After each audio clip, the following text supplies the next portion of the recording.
Hello viewers, আসসালামু আলাইকুম। সবাই ভালো আছেন নিশ্চয়ই? আপনাদের দোয়ায় আমি ভালো আছি। আজকে আবারও আপনাদের সাথে আমি চলে আসলাম আলোচনা করতে রেনাল সিস্টেমের। আমি সম্ভবত প্রিভিয়াস ক্লাসে গ্লোমেরুলার ফিল্ট্রেশন নিয়ে আলোচনা করেছিলাম। সেখানে গ্লোমেরুলার ফিল্ট্রেশনের প্রসেস এবং গ্লোমেরুলার ফিল্ট্রেশন রেট এটা নিয়ে আমি আলোচনা করেছি। তো আজকে আমি মূলত গ্লোমেরুলার ফিল্ট্রেশনের যে রেনাল অটো রেগুলেশন এবং সেখানে জাক্সটাগ্লোমেরুলার কমপ্লেক্সের রোলটা কি এটা নিয়ে আলোচনা করব। তো আপনারা নিশ্চয়ই, আমি আশা করছি আমাকে ক্লিয়ারলি শুনতে পাচ্ছেন এবং আমার যে পাওয়ার পয়েন্ট প্রেজেন্টেশনটা আপনারা স্ক্রিনে দেখতে পাচ্ছেন। আশা করি আপনাদের ভালো লাগবে। আমার টপিক আজকে খুব ছোট টপিক, বেশি সময় লাগবে না। আশা করি অটো রেগুলেশন সম্পর্কে একটা ভালো আইডিয়া দেওয়ার চেষ্টা করব। সো আমি সরাসরি আমার আলোচনায় চলে যাচ্ছি।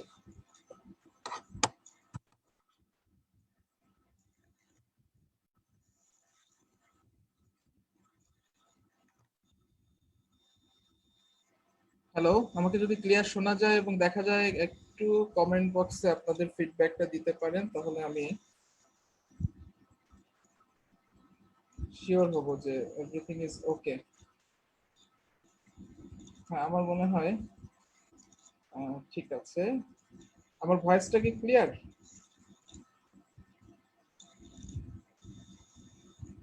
হ্যালো,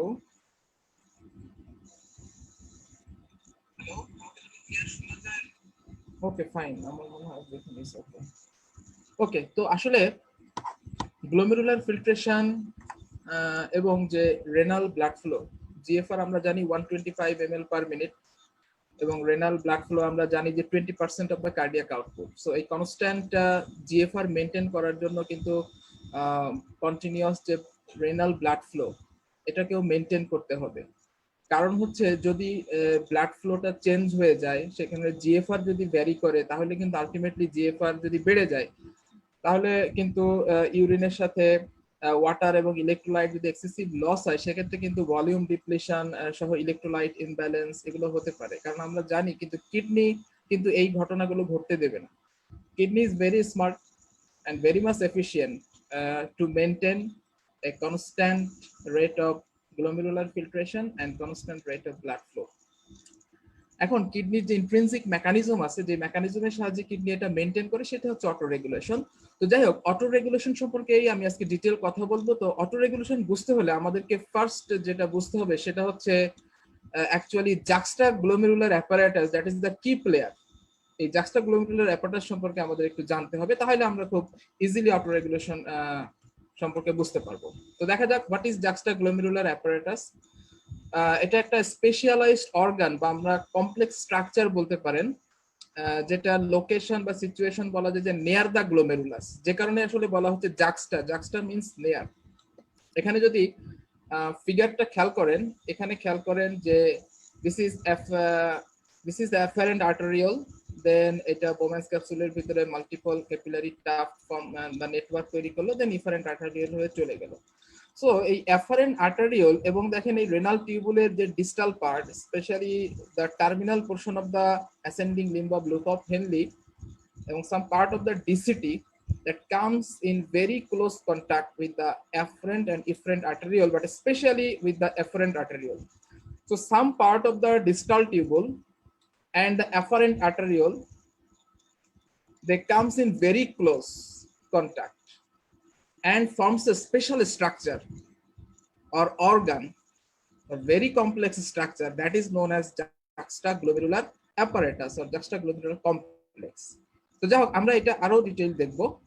তো এখানে যদি বলি what are the components of juxtaglomerular complex বা জাক্সটাগ্লোমেরুলার অ্যাপারেটাস, শুরুতে আমরা দেখি না, এখানে মূলত তিন বেসিক থ্রি টাইপসের সেল আছে। একটাকে আমরা বলছি যে জাক্সটাগ্লোমেরুলার সেল বা জেজি সেল, বা এটার আরেকটা নাম আছে গ্র্যানুলার সেল। আমি একটু পরে বলবো কেন গ্র্যানুলার বলা হচ্ছে। আর একটা second type of cell macular densa, very very important, and the lacis cell বা যেটা এটাকে আমরা এক্সট্রা গ্লোমেরুলার মেসেঞ্জিয়াল সেলও বলে থাকি। তো এই স্লাইডে আমি মূলত আপনাদেরকে আইডিয়া দেওয়ার চেষ্টা করছি যে what is the exact location of the juxtaglomerular apparatus. Okay, এখন আমরা একটু ডিটেলস দেখি। যে প্রথমে আমরা যে সেলটা বললাম সেটা হচ্ছে জাক্সটাগ্লোমেরুলার সেল। এখানে এই ছবিটা খেয়াল করেন, this is the Bowman's capsule এবং এর ভিতরে এই যে tuft of glomerular capillary, this is efferent arteriole. দেখেন এখানে এফারেন্ট আর্টেরিওল, এখানে তারপরে দেন মাল্টিপল ক্যাপিলারি হলো, দেন এফারেন্ট আর্টেরিওলটা বের হয়ে গেল।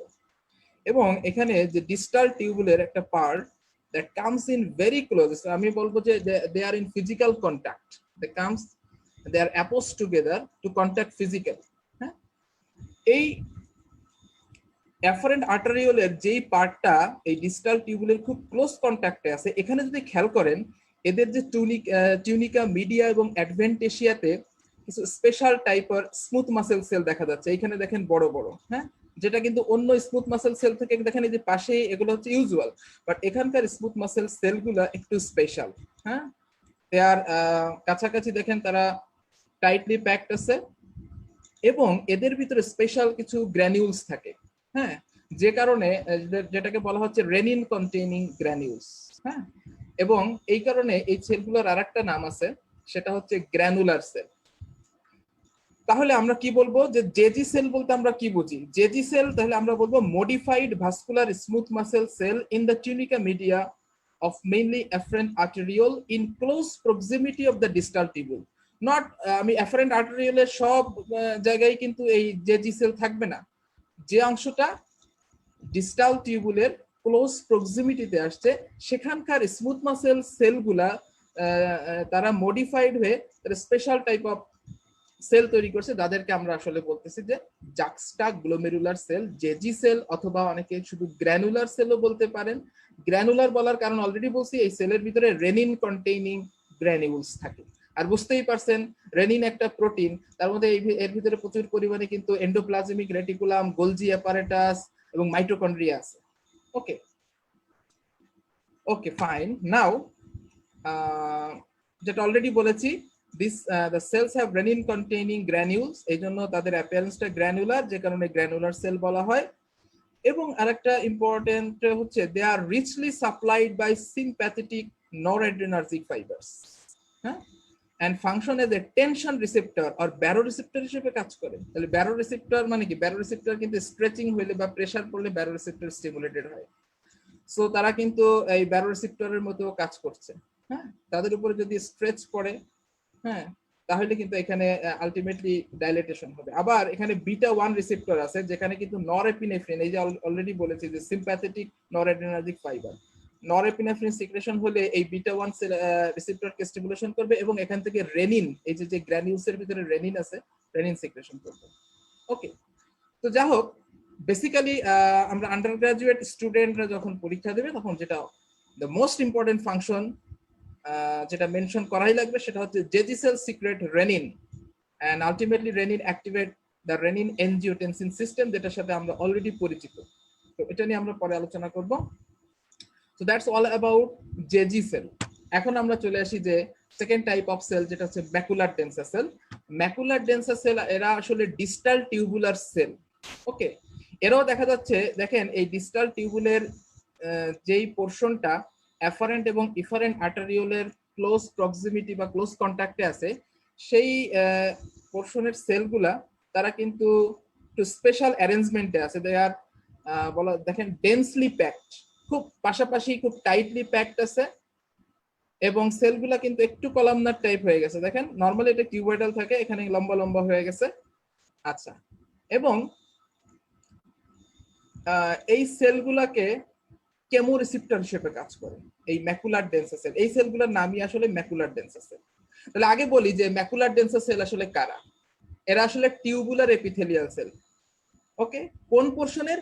ডিস্টাল টিউবুলের কিছু যে অংশটা অ্যাফারেন্ট এবং ইফারেন্ট আর্টারিওলের ক্লোজ কন্ট্যাক্টে আছে, সেটাই আমি আসলে এখানে লিখছি। দেখেন specialised group of densely packed. এই ডেন্সলি প্যাকড এই কথাটা থেকেই আসলে ডেন্সা কথাটা আসছে। Epithelial cells in the distal tubules that comes in close contact with the afferent and efferent arterioles.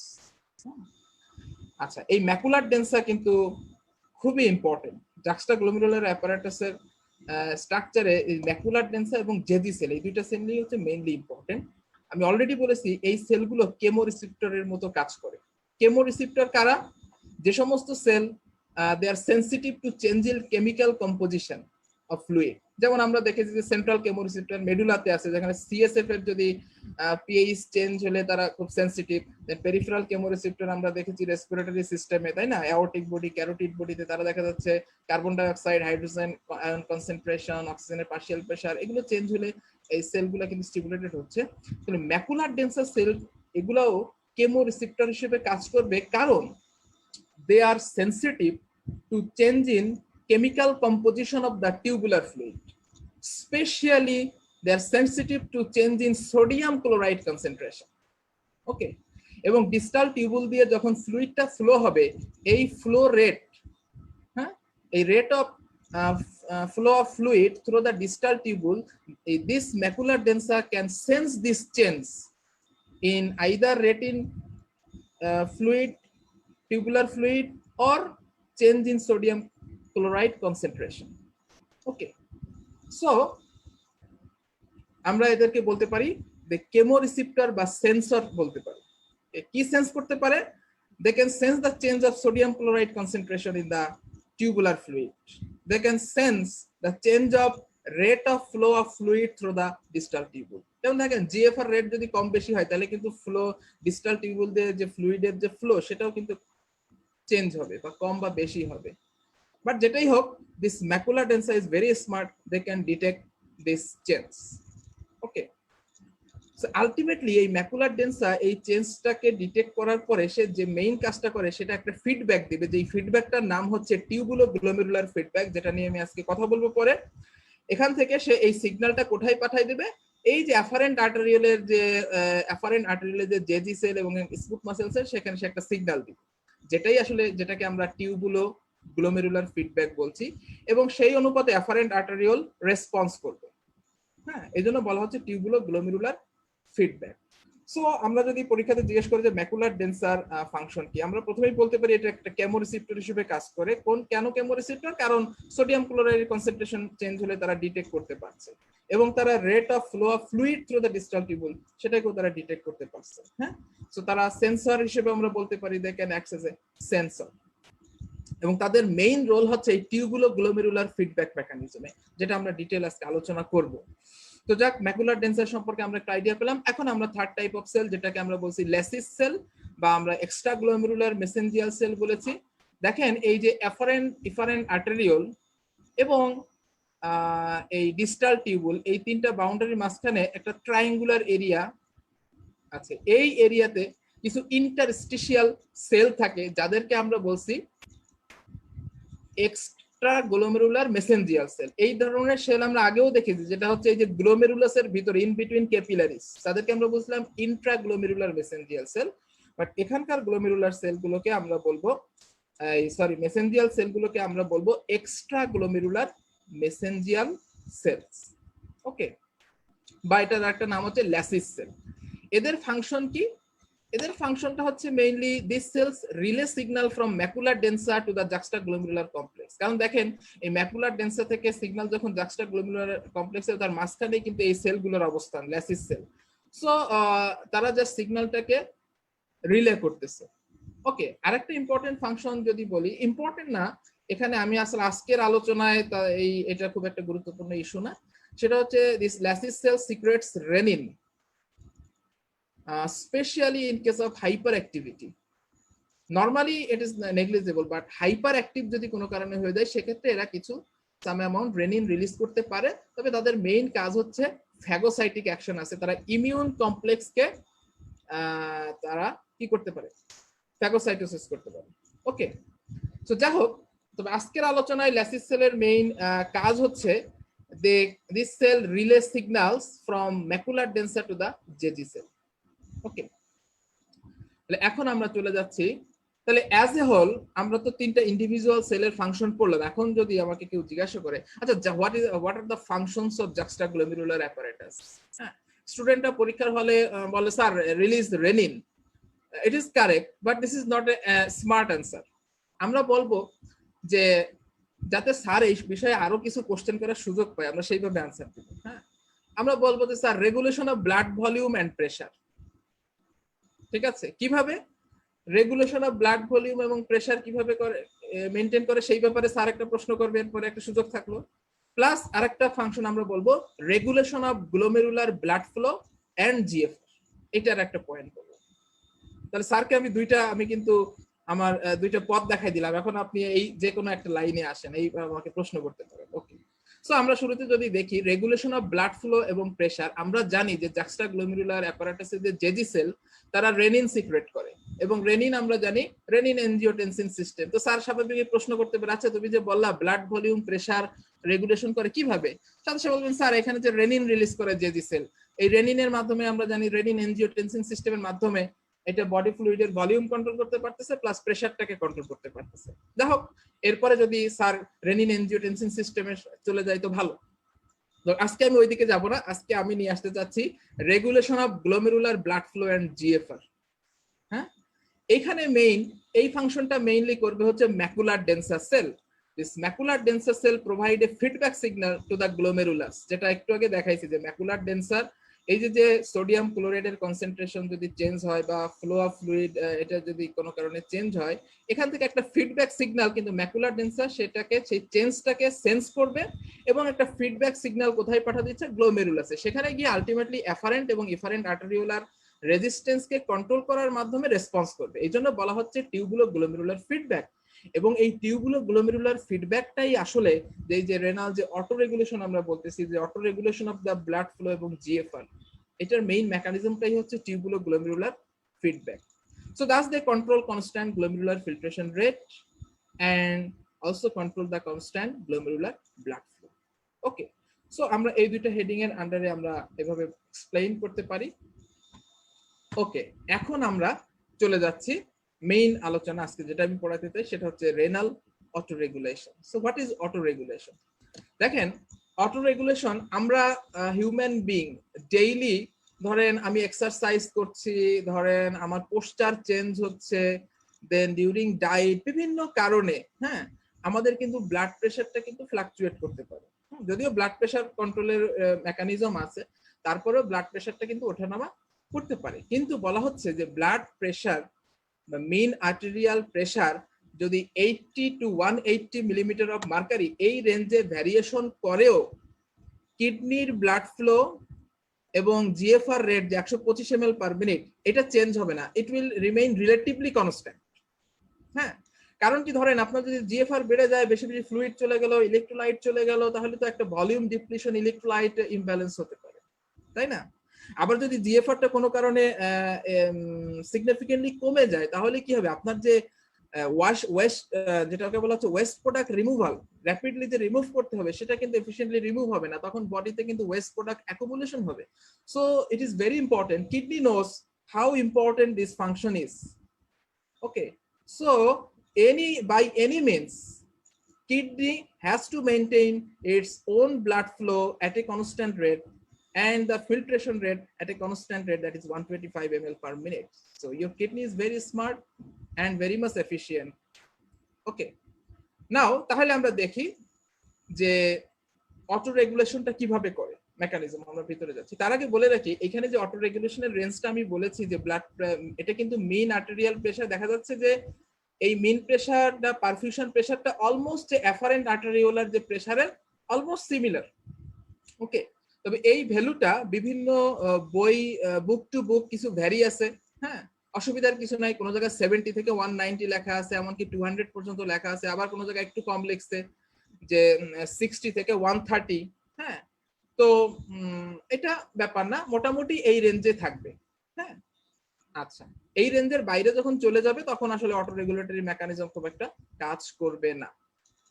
এখন দেখা যাক হোয়াট আর দ্য মেকানিজমস। মেকানিজমসের ভিতরে আমি একটা মেকানিজম আছে myogenic auto regulation of renal blood flow and GFR, এটা একটা মেকানিজম আছে। আরেকটা হচ্ছে tubulo glomerular feedback and glomerulo tubular balance বলা হচ্ছে। ওকে, সো এই দুইটা মেকানিজমের নিয়েই কথা বলবো। তবে এই দুইটা মেকানিজমের ভিতরে সবচেয়ে অটো রেগুলেশনের জন্য গুরুত্বপূর্ণ কিন্তু সেকেন্ড মেকানিজমটা, that is tubulo glomerular feedback যে মেকানিজমটা আছে। ওকে, তো আমি শুরুতে একটু মায়োজেনিক মেকানিজমটা অল্পতে শেষ করে দেই। আমরা জানি মায়োজেনিক অটো রেগুলেশনটা কিভাবে হবে। দেখেন, কোন একটা টিস্যুতে ব্লাড ফ্লো বা কোন একটা অর্গানে ব্লাড ফ্লো, আমরা হেমোডাইনামিক্স চ্যাপ্টার থেকে জানি blood flow is equal pressure divided by resistance. রিলেশনটা এরকম, অর্থাৎ প্রেসার ডিফারেন্স যদি বাড়ে বা প্রেসার বাড়ে, পারফিউশন প্রেসার যদি বাড়ে, তাহলে ব্লাড ফ্লো বাড়বে। যদি রেজিস্ট্যান্সকে আপনি কনস্ট্যান্ট রাখেন, তাহলে প্রেসার বাড়াইলে ব্লাড ফ্লো বাড়বে, অর্থাৎ রিলেশনটা প্রপোর্শনাল। আচ্ছা, যদি প্রেসার কনস্ট্যান্ট রেখে রেজিস্ট্যান্স বাড়ান, তাহলে রেজিস্ট্যান্স বাড়লে কিন্তু ব্লাড ফ্লো কমে যাবে, অর্থাৎ রিলেশনটা ইনভার্সলি প্রপোর্শনাল। আচ্ছা, যদি এমন হয় প্রেসারও ইনক্রিজ করলো এক সেম প্রপোর্শনে যদি রেজিস্ট্যান্সও ইনক্রিজ করে, তাহলে কি ব্লাড ফ্লোর কোনো পরিবর্তন হবে? একই প্রপোর্শনে যদি প্রেসারও বাড়লো রেজিস্ট্যান্সও বাড়লো, তাহলে ফ্লোর পরিবর্তন হবে? হবে না। আপনারা কিন্তু একটু জানি না শুনতেছেন কিনা, কমেন্টে কমেন্ট বক্সে যদি কমেন্ট করেন তাহলে আমি দেখতে পাবো।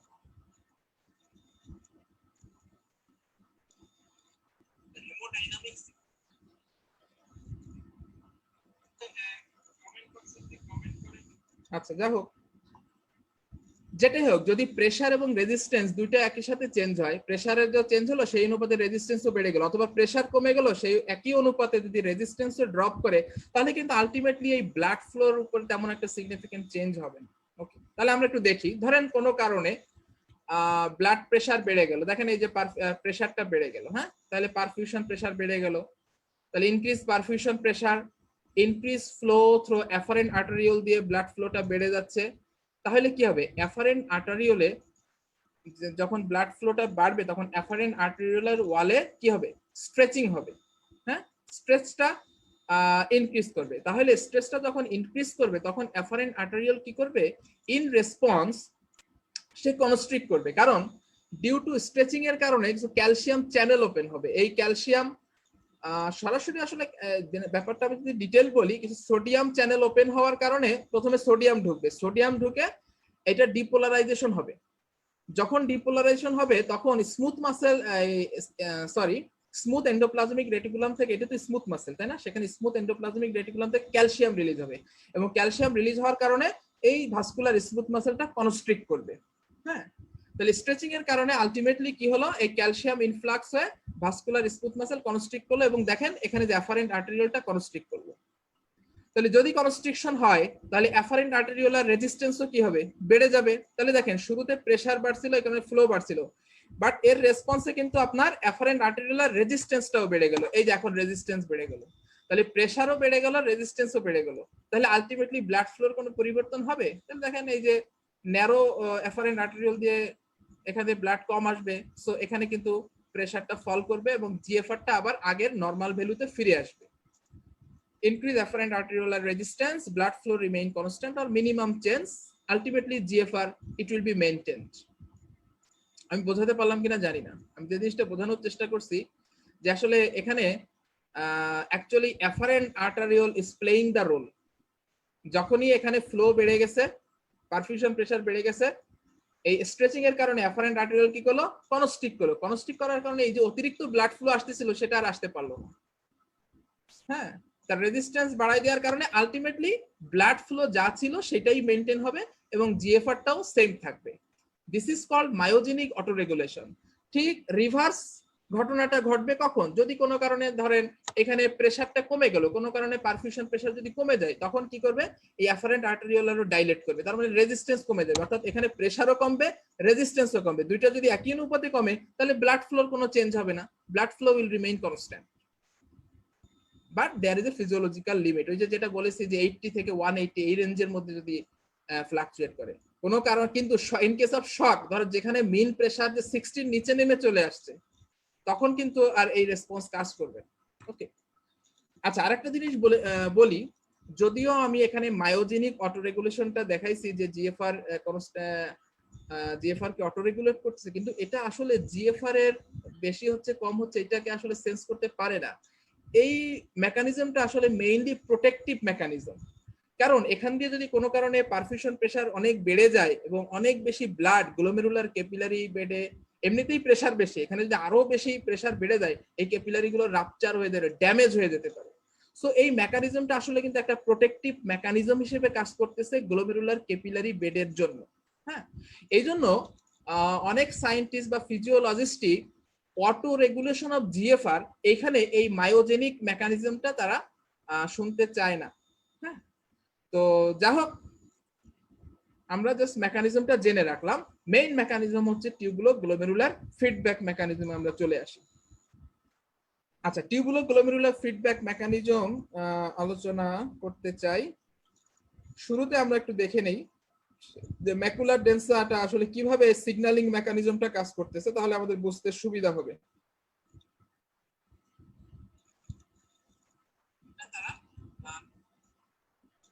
ওকে, ফাইন। ধরেন ডিস্টাল কনভলিউটেড টিউবুলে সোডিয়াম ক্লোরাইডের কনসেন্ট্রেশন বেড়ে গেছে। তাহলে ডিস্টাল কনভলিউটেড টিউবুলে ওইখানে স্পেশাল সেলটা কি আছে? সেন্সর সেল বা কেমোরিসেপ্টর ম্যাকুলার ডেন্সা। তাহলে ম্যাকুলার ডেন্সা এটা বুঝতে পারবে যে এখানে সোডিয়াম ক্লোরাইডের কনসেন্ট্রেশনটা বেড়ে গেছে, যেটা আমি অলরেডি প্রথমেই বলে দিছি, ম্যাকুলার ডেন্সা। হ্যাঁ, এখন এইটাকে ম্যাকুলার ডেন্সা কিভাবে ইন্টারপ্রিট করবে? এইখানে সোডিয়াম ক্লোরাইড বেড়ে গেছে, হোয়াট ডাজ ইট ইন্ডিকেটস? বা ম্যাকুলার ডেন্সা সেটাকে কিভাবে ইন্টারপ্রিট করছে? ম্যাকুলার ডেন্সা বুঝবে আচ্ছা সোডিয়াম ক্লোরাইডের কনসেন্ট্রেশন বেড়ে গেছে, তার মানে এইখান দিয়ে ফ্লো অফ ফ্লুইড, এই rate of flow of fluid through the DCT এটা বেড়ে গেছে। দেখেন indicates more flow of filtrate through the DCT, তার মানে জিএফআর বেড়ে গেছে। তার মানে ম্যাকুলার ডেন্সা বুঝে ফেললো যে জিএফআর কিন্তু বেড়ে গেছে। অলসো সে আরো কি জিনিস বুঝবে, মনে করবে যে ব্লাড প্রেশারটাও বেড়ে গেছে এবং ব্লাডের ভলিউমটাও হয়তো বা কোনো কারণে বেড়ে গেছে। So these are the information that will be sensed by macular densa by simply sensing the sodium chloride concentration. Sodium chloride concentration বেড়ে গেছে, এইটা দ্বারা সে এতগুলো ইনফরমেশন পেয়ে গেল যে হয়তো বা জিএফআর বেড়ে গেছে, ব্লাডের ভলিউম বাড়ছে, ব্লাড প্রেশার বেড়ে গেছে। তাহলে এখন ম্যাকুলার ডেন্সা এইটা যখন সে ইন্টারপ্রিট করলো, সে এই ইনফরমেশনটাকে একটা ফিডব্যাক সিগন্যাল কোথায় পাঠাই দেবে? ওই যে অ্যাফারেন্ট আর্টারিওলে, অর্থাৎ যেখানে জেজি সেল আছে। তখন ম্যাকুলার ডেন্সা অ্যাফারেন্ট আর্টারিওলকে বলবে, হ্যালো অ্যাফারেন্ট আর্টারিওল, আমার এখান থেকে তো রেট অনেক প্রচুর পরিমাণে ফ্লো হচ্ছে, তার মানে তো জিএফআর মনে হচ্ছে বেড়ে গেছে, ব্লাড প্রেশারটাও বেড়ে গেছে, হ্যাঁ, ব্লাডের ভলিউম বেড়ে গেছে। So please take some initiative, কিছু করেন অ্যাফারেন্ট আর্টারিওল।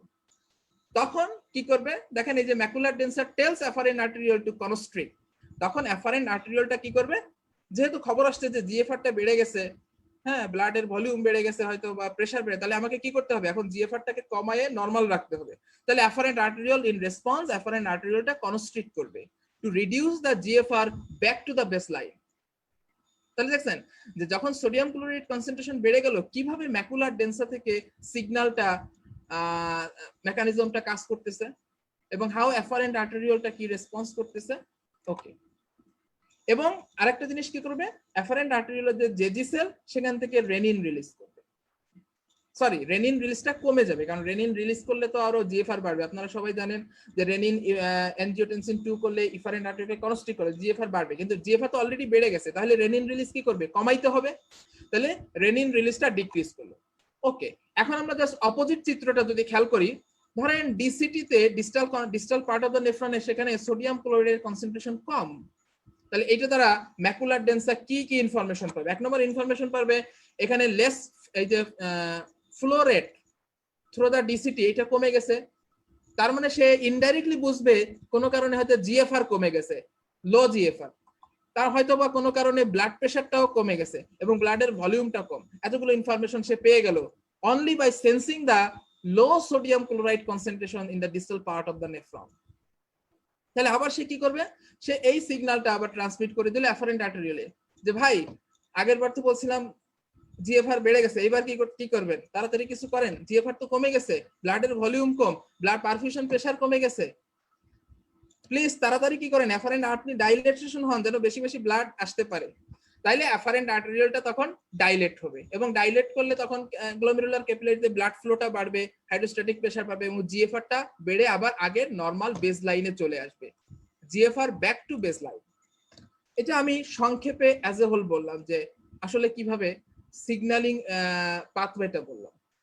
এখন এই সিগন্যালিং পাথওয়েটা যদি আরেকটু, এক্ষেত্রে আরেকটা জিনিস করবে, রেনিন রিলিজ করবে, কারণ রেনিন রিলিজ করলে এনজিওটেনসিন 2 হবে, সেই ইফারেন্ট আর্টেরিওলকে কনস্ট্রিক্ট করলে জিএফআর বাড়ানোর চেষ্টা করবে। ওকে, আচ্ছা, এখন এই জিনিসটাই আমি আরেকটু যদি মলিকুলার লেভেলে দেখাই, এটা জাস্ট মনে রাখার দরকার নাই, জাস্ট জানার আগ্রহ বা বোঝার স্বার্থে আমি এই জিনিসটা দেখাচ্ছি। ধরেন যখন ডিস্টাল পার্টে সোডিয়াম ক্লোরাইড, আমরা তো জানি যে ডিস্টাল কনভলিউটেড টিউবুলে সোডিয়াম ক্লোরাইড, হ্যাঁ, এটা তো রিঅ্যাবজর্পশন হবে। তো সেখানে যখন সোডিয়াম ক্লোরাইডের কনসেন্ট্রেশন কমে যাবে তখন সোডিয়াম ক্লোরাইড রিঅ্যাবজর্পশনটাও কমবে। যেখানে দেখা যায় decrease sodium chloride flux by macular densa. যখন ম্যাকুলার ডেন্সাতে সোডিয়াম ক্লোরাইড ফ্লাক্সটা কমে যাচ্ছে তখন কিন্তু এখানকার এই ম্যাকুলার ডেন্সাতে প্রোস্টাগ্ল্যান্ডিন তৈরি করবে, স্পেশালি প্রোস্টাগ্ল্যান্ডিন I2 এবং প্রোস্টাগ্ল্যান্ডিন E2।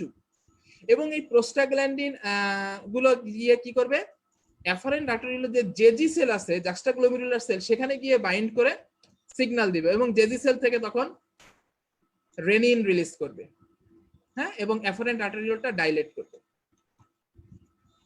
আচ্ছা, আমি তাহলে ডায়াগ্রামের মাধ্যমে যদি দেখাই, ধরেন দিস ইজ, এই যে আমার লেফট হ্যান্ডে যে সেলটা দেখতে পাচ্ছেন, this is the distal convoluted tubule, এটা ম্যাকুলার ডেন্সা সেল।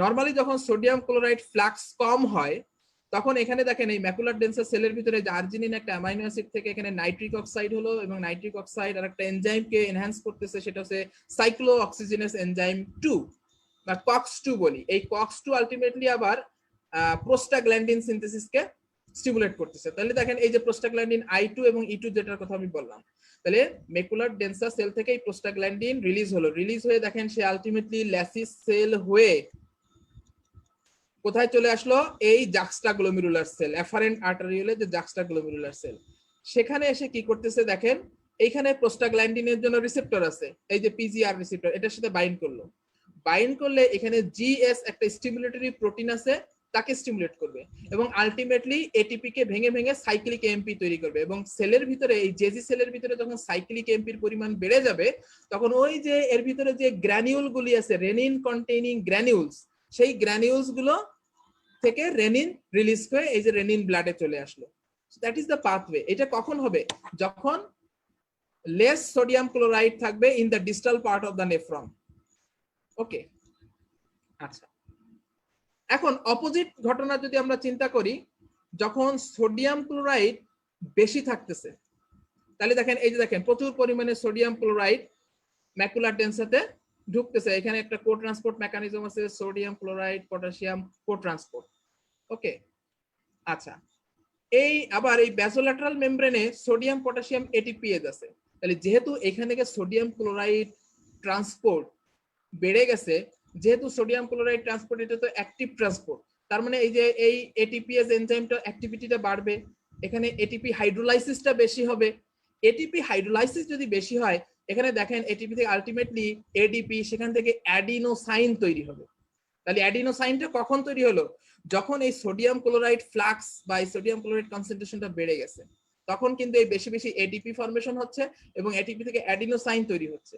এই অ্যাডিনোসাইন তখন ম্যাকুলার ডেন্সা সেল থেকে রিলিজ হয়ে কোথায় চলে গেল, দেখেন এই যে অ্যাফারেন্ট আর্টেরিওলের এখানে আসছে। এখানে খুব মজার ব্যাপার একটা খেয়াল করেন, এই অ্যাডিনোসাইনের রিসেপ্টর এবং এটিপির জন্য রিসেপ্টর আছে এই ভাস্কুলার স্মুথ মাসেলে। কোথাকার ভাস্কুলার স্মুথ মাসেলে, যে অ্যাফারেন্ট আর্টেরিওলে।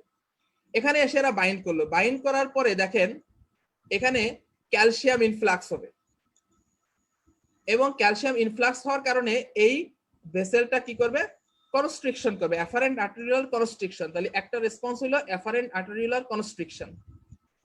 ওকে, আরেকটা ধরেন এইখানকার যে ক্যালসিয়াম, এই যে ইন্ট্রাসেলুলার ক্যালসিয়াম বেড়ে গেল, এই ক্যালসিয়ামটা কিন্তু ওই চ্যানেলের মাধ্যমে, কানেকশনের মাধ্যমে জেজি সেলেও যাবে। জেজি সেলটাও কিন্তু specialized vascular smooth muscle, that is also present on the wall of the afferent arteriole. তবে মজার ব্যাপার, আমরা সবাই জানি, ফার্স্ট ইয়ার স্টুডেন্ট একটু বুঝতে অসুবিধা হবে, বাট সেকেন্ড ইয়ার স্টুডেন্টরা বুঝবে। নরমালি কোন সেলের ভিতরে যখন ক্যালসিয়াম ঢোকে তখন সেই সেল থেকে গ্র্যানিউল গুলো সাধারণত তাদের প্রোডাক্ট গুলো রিলিজ করে। যেমন আপনারা নিউরনের ক্ষেত্রে দেখছেন যে ক্যালসিয়াম ঢুকে নিউরনের থেকে যে ভেসিকলের ট্রান্সমিটার গুলো রিলিজ করে দেয়। এইখানে কিন্তু একটু পিকুলিয়ার ঘটনা ঘটে, এইখানে ক্যালসিয়াম ঢুকলেও এইখানে কিন্তু এই গ্রানিউল গুলো থেকে যে রেনিন রিলিজ, এই রেনিন রিলিজকে বাধা দিবে। এই জন্য এই ঘটনাটাকে বলতেছে calcium paradox of renin release. এখানে আমি একটা লাইন লিখছি উপরে, যদি একটু খেয়াল করেন, calcium paradox of renin release. Paradox মানে উল্টা। নরমালি ক্যালসিয়াম ইনফ্লাক্স হলে তো একটা রিলিজ হওয়ার কথা, এটা উল্টা হচ্ছে, আরো রিলিজটা ইনহিবিট হচ্ছে। এই জন্য বলা হচ্ছে calcium paradox of renin release.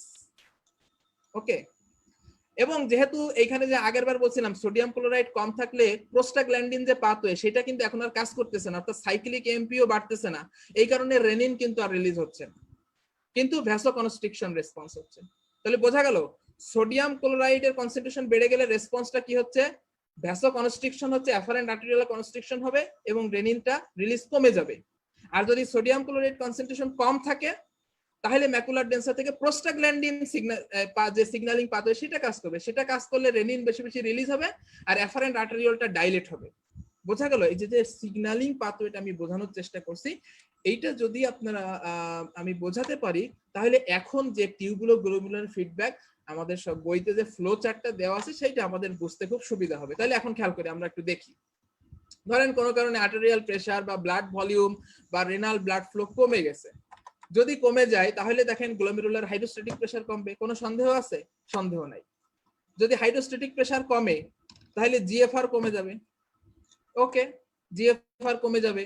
যদি জিএফআর কমে যায় তাহলে এই যে ডিস্টাল টিউবুলের যে ফ্লো রেট এবং সোডিয়াম ক্লোরাইড ডেলিভারি, একটা জিনিস খেয়াল করেন, সোডিয়াম ক্লোরাইড কিন্তু ফ্রিলি ফিল্টার্ড হচ্ছে। হ্যাঁ, অর্থাৎ গ্লোমেরুলার ফিল্ট্রেশন যত বেশি হবে তত বেশি বেশি সোডিয়াম ক্লোরাইড ফিল্টার হবে, আর গ্লোমেরুলার ফিল্ট্রেশন রেট যত কমে যাবে তত সোডিয়াম ক্লোরাইড ফিল্ট্রেশন কমে যাবে। তাহলে জিএফআর কমার সাথে সাথে রেট অফ ফ্লো যেমন কমে গেছে, সাথে সাথে delivery of sodium chloride to the distal part of the nephron এটাও কমে যাচ্ছে। এখানে আরেকটা ঘটনা আছে, যখন জিএফআর কমে যায় তখন প্রক্সিমাল টিউবুলে আবার বেশি বেশি সোডিয়াম ক্লোরাইডকে রিঅ্যাবজর্ব করা শুরু করে। হ্যাঁ, ওকে, তো যাই হোক, এই যে ডিসিটি সোডিয়াম ক্লোরাইডের লোডটা কমে গেল, তাইলে এখন কি হবে, ডিসিটিতে স্পেশাল সেন্সর সেলটা কি আছে, ম্যাকুলার ডেন্সা বসে আছে সেখানে। Macular densa can sense this change. একটা কি হয়েছে, রেট অফ ফ্লো কমে গেছে, সোডিয়াম ক্লোরাইডের কনসেন্ট্রেশন লোড বা কমে গেছে। তাহলে কি বলছিলাম, যদি সোডিয়াম ক্লোরাইডের কনসেন্ট্রেশন কমে যায় তাহলে এটিপি হাইড্রোলাইসিস কি হবে, কম হবে না বেশি হবে, অর্থাৎ সোডিয়াম ক্লোরাইড ফ্লাক্সটা ট্রান্সপোর্টটা কমে যাবে না। কমে গেলে অ্যাডিনোসাইন যে পাথওয়েটা দেখাইছি সেটা কমে যাবে না। অ্যাডিনোসাইন যদি এই সিগন্যালিং পাথওয়েটা কমে যায় তাহলে কি, অ্যাডিনোসাইন আমরা নরমালি বলছিলাম অ্যাফারেন্ট আর্টেরিয়লকে কনস্ট্রিক্ট করবে, কিন্তু সে যেহেতু এই রেসপন্সটা কমে গেছে তাহলে অ্যাফারেন্ট আর্টেরিয়লকে এখন কি করবে, ডাইলেট, উল্টা ঘটনা ঘটবে, তাহলে রেজিস্ট্যান্সটা কমে যাচ্ছে। তাছাড়াও আমরা মেইন যে পাথওয়েটা বলছি, যখন সোডিয়াম ক্লোরাইড ফ্লাক্সটা কম তখন মেইনলি কোন পাথওয়েটা অ্যাক্টিভেট হবে, মেইনলি অ্যাক্টিভেট হবে প্রোস্টাগ্ল্যান্ডিন পাথওয়েটা। যে প্রোস্টাগ্ল্যান্ডিন যে সিগন্যালিং যে পাথওয়েটা আমি একটু আগে দেখাইছি, এখানে প্রোস্টাগ্ল্যান্ডিন I2 এবং E2 এরা গিয়ে জেজি সেলের সাথে বাইন্ড করবে, এবং যেটা আমি দেখাইলাম বাইন্ড করার পরে সে কি করবে, সাইক্লিক এমপি লেভেলটা বাড়াই দিচ্ছে, বাড়াই দিলে রেনিন রিলিজ করবে।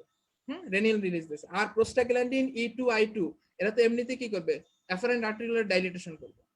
তাহলে দুইটা ঘটনা ঘটলো, একদিকে অ্যাফারেন্ট আর্টেরিওলার রেজিস্ট্যান্সটা কমে গেল, আর এইখানে যে রেনিন রিলিজ করলো, রেনিন যত বেশি রিলিজ হবে তত বেশি এনজিওটেনসিন 2 ফরমেশন হচ্ছে, এটা আপনারা সবাই জানেন। আর এনজিওটেনসিন 2 কি করে, ইফারেন্ট আর্টেরিওলার কনস্ট্রিকশন করবে, ইফারেন্ট আর্টেরিওলার রেজিস্ট্যান্সটাকে বাড়াই দিল। তাহলে খেয়াল করেন কি ঘটনা হলো, অ্যাফারেন্ট আর্টেরিওলার রেজিস্ট্যান্সটা কমে গেল, but efferent arteriolar resistance টা বেড়ে গেল। So what will be the result? The more blood is coming into the capillary bed through the afferent arteriole, but less blood will going out as the efferent arteriole become constricted. So what will happen? There will be accumulation of blood within the glomerular capillary bed, and that will ultimately increase the hydrostatic pressure, okay, and brings the blood flow up and GFR back to the baseline.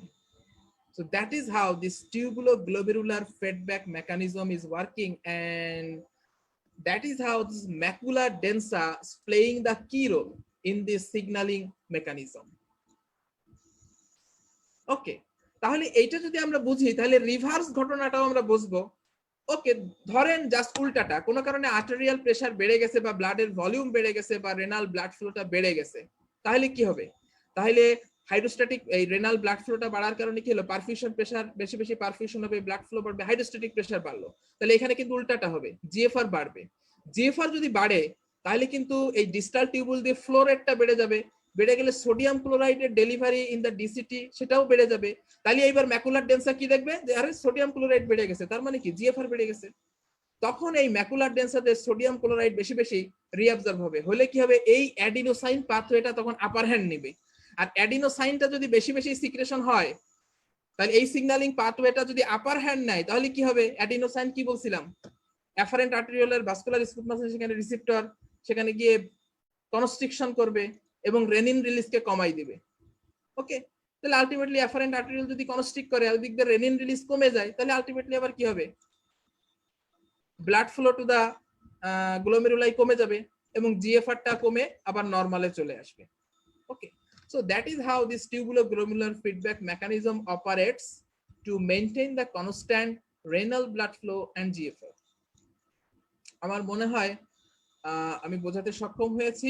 Last যেটা বলবো সেটা হচ্ছে glomerulo tubular balance. একটু just এই স্লাইডটাই আমার শেষ। হ্যাঁ, এখানে একটু খেয়াল করেন, এইবার জাস্ট উল্টা গ্লোমেরুলো টিউবুলার ব্যালেন্স সেটা কিভাবে হচ্ছে? একটা জিনিস খেয়াল করেন, অ্যাফারেন্ট আর্টারিওল দিয়ে এখানে ব্লাড আসলো গ্লোমেরুলাসে, কোনো কারণে যদি এই গ্লোমেরুলার ফিল্ট্রেশন রেট বেড়ে যায়, তাহলে দেখেন প্লাজমাটা ফিল্টার হচ্ছে, কিন্তু একটা জিনিস আপনাকে মনে রাখতে হবে, প্লাজমা প্রোটিন অ্যালবুমিন সেটা কিন্তু ফিল্টার হচ্ছে না। তাহলে এখানে যত বেশি ফ্লুইড ফিল্ট্রেশন হচ্ছে তত বেশি প্লাজমা প্রোটিনের কনসেন্ট্রেশন কিন্তু এই ইফারেন্ট আর্টারিওলে বেড়ে যাবে, অ্যাকুমুলেশন হচ্ছে। তাহলে এখানে কিন্তু কলয়েডাল যে অঙ্কোটিক প্রেসার এটা কিন্তু বেড়ে যাবে। যদি কলয়েডাল অঙ্কোটিক প্রেসার বেড়ে যায়, এই ব্লাডটাই কিন্তু আলটিমেটলি এই যে ইফারেন্ট আর্টারিওল হয়ে আলটিমেটলি পেরিটিউবুলার ক্যাপিলারিতে আসবে। তাহলে খেয়াল করেন, তাহলে এখন এই পেরিটিউবুলার ক্যাপিলারি, হ্যাঁ, বা এই যে ইফারেন্ট আর্টারিওল, এখানকার অঙ্কোটিক প্রেসার বেশি না? যদি অঙ্কোটিক প্রেসার বাড়ে তাহলে এখন বলেন এইখান থেকে ফ্লুইড কোন দিকে যাবে? দেখেন টিউবুলার ফ্লুইড থেকে যেদিকে অঙ্কোটিক প্রেসার সেদিকে যাবে, তাহলে রিঅ্যাবজর্পশন বেশি বেশি হবে, পিসিটি তে রিঅ্যাবজর্পশন বাড়বে, দেন লুপ অফ হেনলি থেকে বেশি বেশি সলিউট এবং ইলেকট্রোলাইট রিঅ্যাবজর্পশন হবে। তাহলে দেখেন জিএফআর বাড়ার কারণে রেসপন্সটা কি হলো? টিউবুল থেকে বেশি বেশি জিনিস রিঅ্যাবজর্পশন করা শুরু করলো, নয়তো কি হবে? সব তো ওয়াশ আউট হয়ে চলে যাবে, তখন তো ইলেকট্রোলাইট ডিস্টারবেন্স দেখা যাবে। এইটাকে বলা হচ্ছে গ্লোমেরুলার টিউবুলার ব্যালেন্স। এটাই আমি একটু ফ্লো চার্টে এখানে দেখাইছি। দেখেন কোনো কারণে যদি জিএফআর বাড়ে, ফিল্ট্রেশনটা বেড়ে গেল, ফিল্ট্রেশন যদি বাড়ে, concentration of plasma protein at the efferent arteriole, plasma প্রোটিনের কনসেন্ট্রেশনটা বিল্ড আপ করতেছে, যে কারণে এই ইফারেন্ট আর্টারিওল এবং পেরিটিউবুলার ক্যাপিলারিতে কিন্তু অঙ্কোটিক প্রেসার বেড়ে যাচ্ছে এবং ভাসার একটা সেখানে অঙ্কোটিক প্রেসার বেড়ে যাচ্ছে। যদি বাড়ে তাহলে কি হবে? এই পেরিটিউবুলার ক্যাপিলারি, ভাসার একটা, হ্যাঁ, এগুলোতে কি হবে? বেশি বেশি রিঅ্যাবজর্পশন হবে। তাহলে রিঅ্যাবজর্পশন করে সেটাকে ব্যালেন্স করে ফেলো, যে বেশি ফিল্ট্রেশনটা হয়েছিল সেটাকে আবার বেশি বেশি রিঅ্যাবজর্পশনের মাধ্যমে সার্কুলেশনে ফিরে গেল, অর্থাৎ ব্যালেন্স করে দিল। এই জন্য এই রেসপন্সটাকে বলা হচ্ছে glomerulo tubular balance. Okay, thank you. আমি এরপরে হচ্ছে ক্লিয়ারেন্স নিয়ে আমি আজকে কথা বলবো না, আমি রেনাল ফাংশন টেস্ট নিয়ে যদি কথা বলি সেখানে আন্ডারে কিভাবে সেই চ্যাপ্টারে আমি আলোচনা করব কিভাবে জিএফআর মেজার করা হয়, প্লাজমা ক্লিয়ারেন্স কি জিনিস, ইনুলিন, এগুলো নিয়ে সেই। তো আজকে এই পর্যন্তই মোটামুটি আমি ইউরিন ফরমেশনের ফার্স্ট স্টেপ শেষ। That's all about glomerular filtration, then glomerular filtration rate and auto regulation of glomerular filtration and renal blood flow. এরপরে যদি নেক্সট আপনাদের সাথে দেখা হয় আমি সেকেন্ড ইউরিন ফরমেশনের সেকেন্ড স্টেপ নিয়ে কথা বলবো। So thank you very much. আজ এ পর্যন্তই, সবাই ভালো থাকবেন, আল্লাহ হাফেজ।